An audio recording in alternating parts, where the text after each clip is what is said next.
Now to some more on our second leading story this morning. Heavy fighting has taken place for 3 days in the eastern part of the DRC between FARDC and militiamen from the Malaika armed group in Machapano in the province of Mai-Mai. After 2 days of fighting, the Army Command of Operations Sokola 2 in South Kivu now claims to have captured the headquarters of the militias in the forest. Now, where is the DRC currently as its army tries to contain the carnage and fighting between rebel groups in some troubled regions of the large Central African country?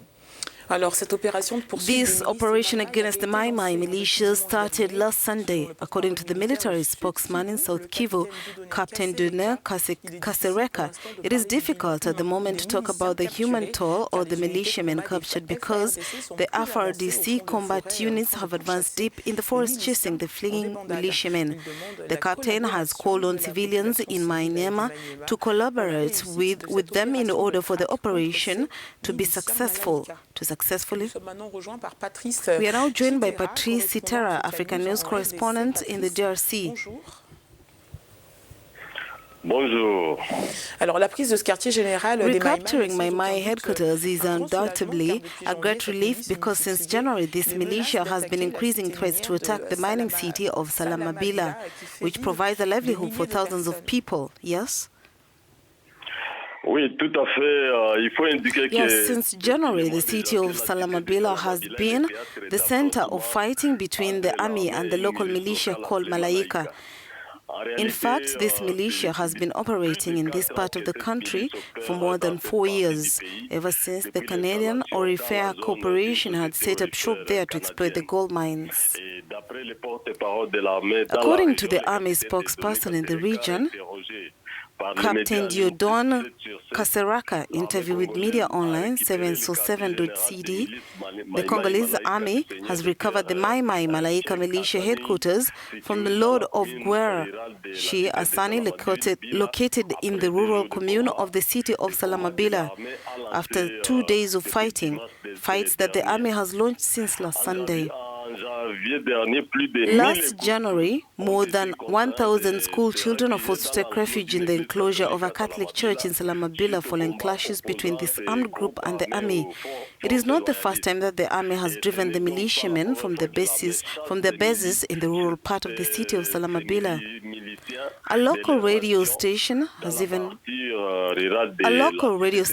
even forced to close down because it refused to obey the order of the commander of this armed group to pass on the message to the residents to leave the outskirts of the city of Salamabila on the eve of January attacks. Note that the attacks by the Malaika militia also included kidnapping workers at the Nomoya mining company, which exploited the gold mine there until September last year.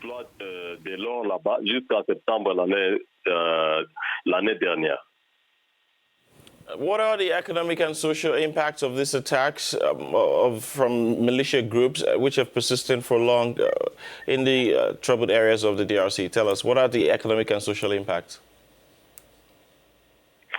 The economic impact includes, first, the decision by Namoya Mining, a subsidiary of the Canadian Banron Orifere company, to close its mining operations. As a result, more than 800 workers were unemployed, not counting the jobs generated by commerce and other economic activities that boosted the local economy. However, in July 2019, the Banron Corporation had to sign a memorandum of understanding with the Malaika militia chief, Sheikh Hassan Huzaifa Mitende. This memorandum of understanding aimed at getting 4 of its workers kidnapped by the Malaika militia free. In return, the Banron Corporation, the mother house of Namoya Mining, agreed to temporarily leave part of its gold mining concession to the local communities in order to allow them to exploit the gold in an artisanal manner.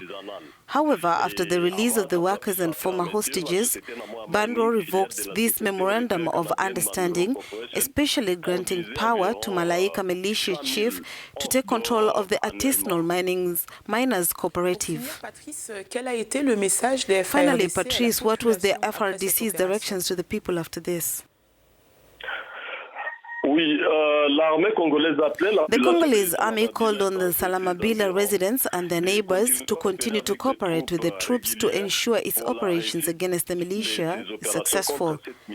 Already in January, the Catholic bishop of the region called for an end to the hostility, but in vain.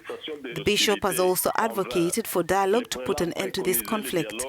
Nevertheless, note that this militia from Malaika in the Salamabila region has never made political demands.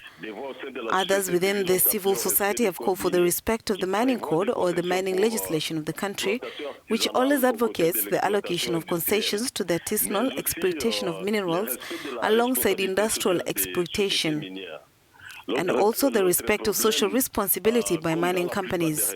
The other problem is that in most mining regions of the Democratic Republic of Congo, mining companies often set up their operations with labor from elsewhere. This is due to the lack of mining training centers for mining professions.